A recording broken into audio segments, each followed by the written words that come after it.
La jeune fille qui cachait son visage. Il y a quelque temps, quelque chose s'est passé dans la classe voisine. La rumeur se répand et les professeurs nous affirment qu'il ne s'agit que d'histoire. Mais je préfère laisser une trace écrite, ça a pris une trop grosse ampleur. Sun-hee m'avait déjà parlé de Cho. Je ne savais pas grand-chose d'elle, simplement qu'elle était arrivée cette année et qu'elle était très studieuse. Je la trouvais mignonne. Je lui souriais parfois, je pense qu'il m'avait remarqué. Elle aimait par-dessus tout la chimie. D'ailleurs, elle surpassait tout le monde en cette matière. Les professeurs pensaient qu'elle allait faire de grandes études dans ce domaine.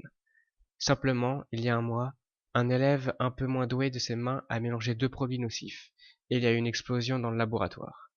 L'élève en question a été légèrement blessé, et le produit a explosé sur le visage de quelqu'un. Cho. Elle a été totalement défigurée. Elle s'est ruée à l'infirmerie, mais personne n'a rien pu faire pour elle. Et quand l'ambulance est arrivée, on ne pouvait plus rien pour son visage.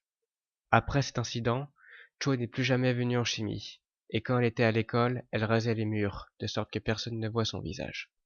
Elle n'a plus jamais été la même. Seulement la jeune fille qui cachait son visage. Et moi, je ne lui ai plus jamais souri. La semaine dernière, Cho s'est jetée tête la première du toit de l'école. Elle voulait que son visage heurte le sol en premier. Sun-hee m'a dit qu'elle ne voulait plus non plus aller en chimie, comme beaucoup d'élèves de sa classe. Le professeur a été remplacé. Il avait pris un long congé après l'incident. On dit que quand on entre seul dans la salle, une jeune fille ressemblant beaucoup à Cho est face au mur du fond. Je n'ai jamais cru à ces histoires de fantômes, jusqu'à ce qu'elle me demande pourquoi je ne lui souriais plus. La visite de l'oncle Tommy. Souviens-toi bien, je ne veux pas que tu lui parles quand je ne suis pas dans les parages. Oui, papa. Je suis sérieux. Maintenant, rentre ton t-shirt dans ton pantalon. Il est là. La porte d'entrée s'ouvrit et l'oncle Tommy resta planté là, trempé de sueur après une journée de travail. C'est une vraie fournaise par ici, n'est-ce pas, dit-il, mettant son sac à dos et défaisant ses bottes. Je te remercie de me laisser rester ici cette nuit. Tant que tu es parti à l'aube, répondit froidement mon père. Bien sûr. Maintenant, dit oncle Tommy en se tournant vers moi et en se mettant à genoux, viens dans mes bras, ça fait un moment depuis la dernière fois que je t'ai vu. J'ai fait quelques pas vers lui, puis me suis penché pour lui faire un câlin. Son étreinte serrée me rendit mal à l'aise, ce qui m'a fait échapper un léger gémissement. Ne vois-tu pas que c'est la canicule dehors demande-t-il en tirant mes manches longues. Je n'ai pas été à l'extérieur aujourd'hui, lui ai-je dit. N'as-tu pas de corvée à finir intervint papa. J'ai vite compris que je devais partir, donc je me suis rendu dans ma chambre. Plus tard dans la nuit, je me suis finalement couché.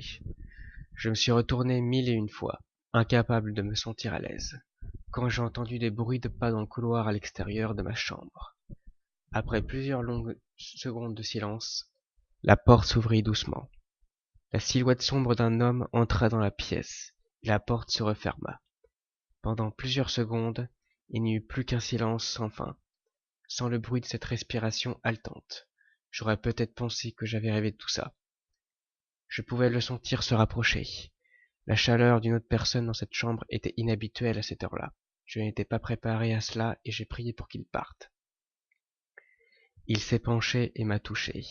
Il m'a roulé sur le ventre et a soulevé ma chemise. Du coin de l'œil, je pouvais voir deux choses. La faible lumière d'une lampe de poche et les yeux de l'oncle Tommy, étudiant ma peau nue. Ses doigts rugueux glissaient le long de mon dos. Soudain, il se leva et marcha jusqu'à la porte de la chambre, puis partit. J'ai encore essayé de m'endormir pour finalement réussir. Il était parti au moment où je me suis réveillé. Vers midi, le téléphone sonna pendant que mon père était parti. Bonjour, ai-je dit. Salut mon gars. Oncle Tommy? Yep. Ton père est dans le coin? Non, monsieur. Il est allé faire des courses. Bien, dit-il, semblant un peu nerveux. Il fit une courte pause avant de reprendre. J'appelle pour la nuit dernière. Je ne sais pas si tu étais éveillé ou pas. Je l'étais. Eh bien, cela me facilite la tâche. Je vais aller droit au but. J'ai une question pour toi et j'ai vraiment besoin que tu sois honnête avec moi. Tu peux faire ça pour moi? Oui, monsieur. Très bien, petit gars. Alors dis-moi, d'où viennent tous ces bleus sur ton corps? Diaporama. Les doigts tremblants d'excitation, j'ai ouvert le paquet. Comme je l'avais espéré, C'était l'appareil photo que j'avais gagné sur eBay. Avec un léger plaisir, j'ai réalisé que j'avais fait un meilleur deal que prévu, du fait que le précédent propriétaire avait laissé sa carte mémoire dans l'appareil. Honnête, j'ai décidé d'envoyer un mail au vendeur pour l'avertir. Mais avant cela, ma curiosité m'a poussé à voir s'il y avait quelque chose dessus.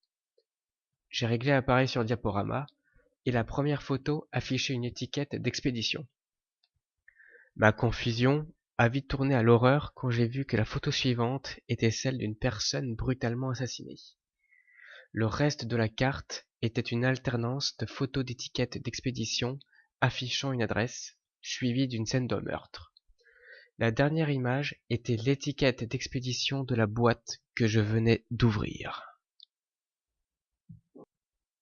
Cache-cache. Je n'ai jamais voulu d'enfants. Je ne les ai jamais vraiment appréciés. Je ne suis pas à l'aise dans leur présence. Je l'ai toujours dit, j'aimais vivre seul. Même quand mon frère en a eu un, il ne m'intéressait pas trop.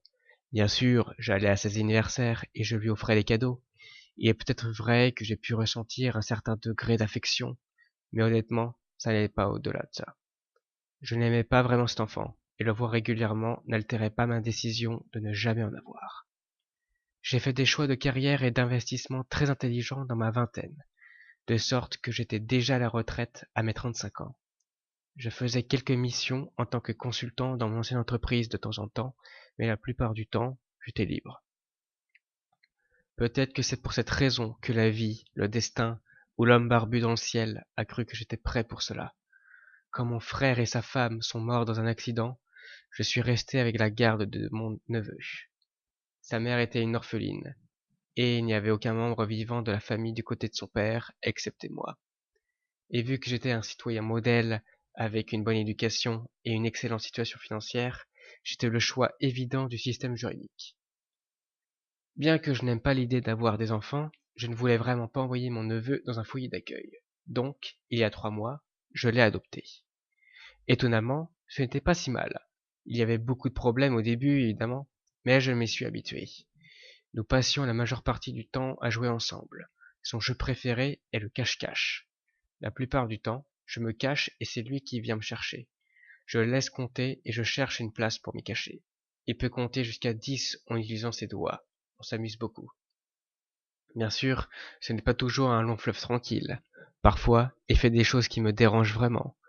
Comme il y a 3 jours par exemple, quand je l'ai attrapé avec ses doigts à l'intérieur du pot à biscuits. Une nouvelle fois. Je lui ai répété plusieurs fois de ne pas le faire. Cette fois, je devais le punir. Je n'ai pas aimé le faire, mais on m'a dit qu'il fallait être strict avec les enfants. Il s'en est remis, au bout d'un temps. Il a compris qu'il avait mal agi, et c'est ça qui est important. Aujourd'hui, nous jouons à nouveau à son jeu préféré. Je dois aller me cacher rapidement, car aujourd'hui, il ne comptera que jusqu'à 8.